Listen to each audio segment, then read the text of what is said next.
PCB का relay ख़राब होने से क्या ब्लोअर मोटर नहीं चलेगा?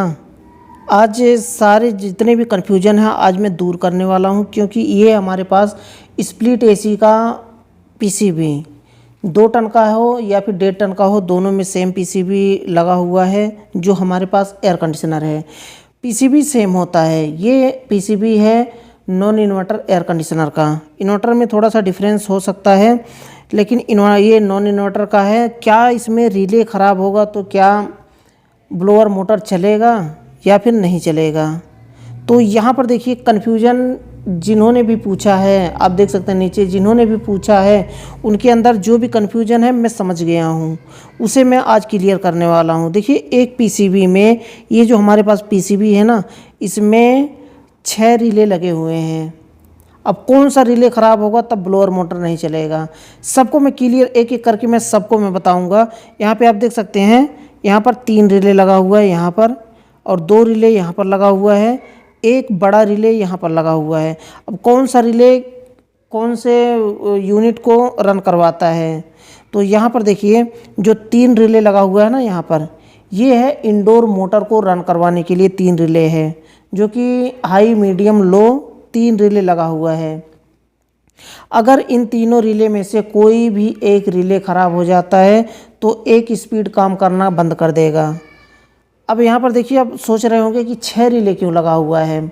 जिन्होंने भी पूछा है उन्होंने क्यों पूछा है, क्योंकि उनको ये बड़ा वाला रिले जो है ना, कंप्रेसर का रिले उन्होंने पूछा है। कंप्रेसर का रिले अगर ख़राब होता है तो क्या ब्लोअर मोटर चलेगा या फिर नहीं चलेगा? तो ब्लोअर मोटर और ये बड़ा वाला रिले जो कि कंप्रेसर के लिए है, बड़ा रिले, ये बड़ा रिले कंप्रेसर के लिए है। अगर ये ख़राब होता है तो इसमें ब्लोअर मोटर से कुछ लेना देना नहीं है।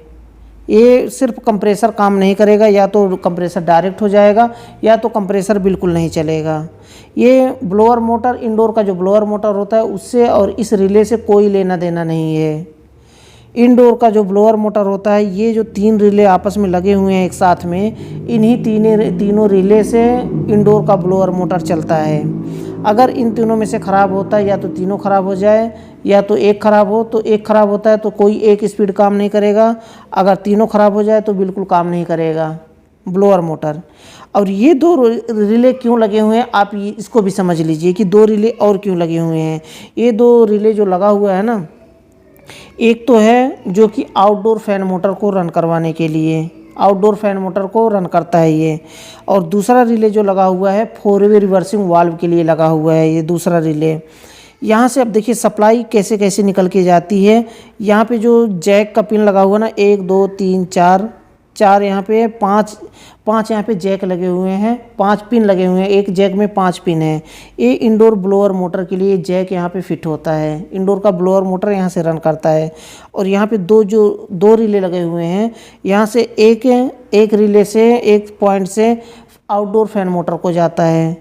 दूसरा रिले जो है वहाँ पे पिन लगे हुए हैं, वहाँ से 4 वे रिवर्सिंग वाल्व के लिए जाता है।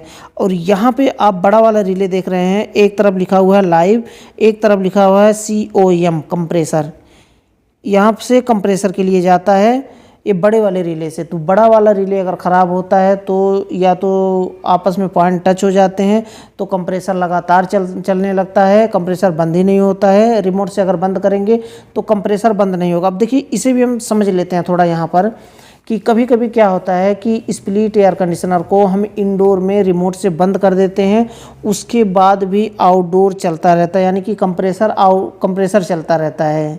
आउटडोर पूरा नहीं, लेकिन कंप्रेसर बंद नहीं होता, रन करता रहता है, चलता रहता है। और होता क्या है कि जिससे कंप्रेसर जल्दी ख़राब होने के चांस होते हैं।